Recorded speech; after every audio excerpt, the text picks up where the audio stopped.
At pag ganito na ang kulay guys ng bigas, ready na to. Okay na to. Ready na.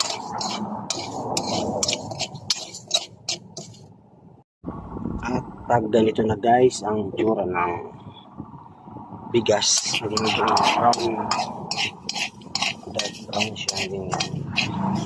Pwede na siya nating isalin dito sa takore ni Biyahero sa Pobre.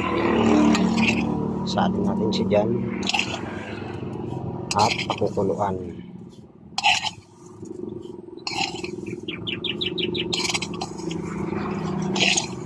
Yan.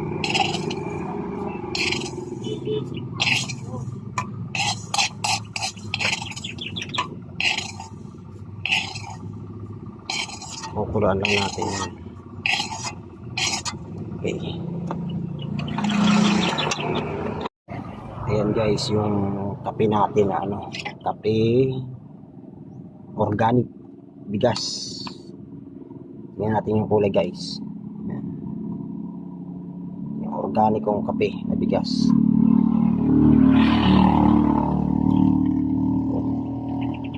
Yung kape talaga.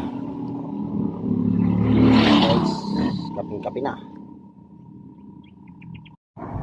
Doon sa mga nagtatanong bakit natin sinala, para yung ito guys, yung mga bigas na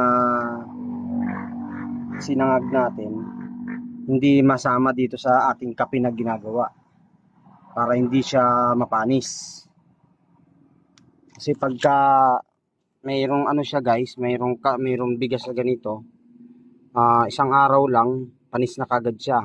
Hindi kagaya ng wala siyang bigas na nasa loob, umaabot ng 1 linggo guys, hindi pa panis.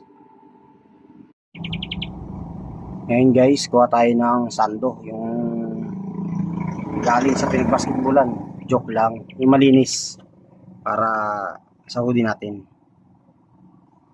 para hindi man yung mga bulak. At saka yung kaping bigas para hindi pumasok sa natin sa termos. Ayan.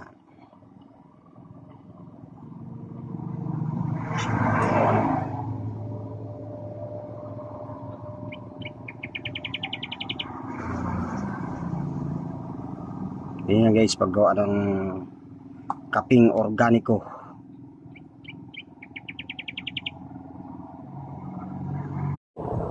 Kaping natural, kaping bigas, walang preservative.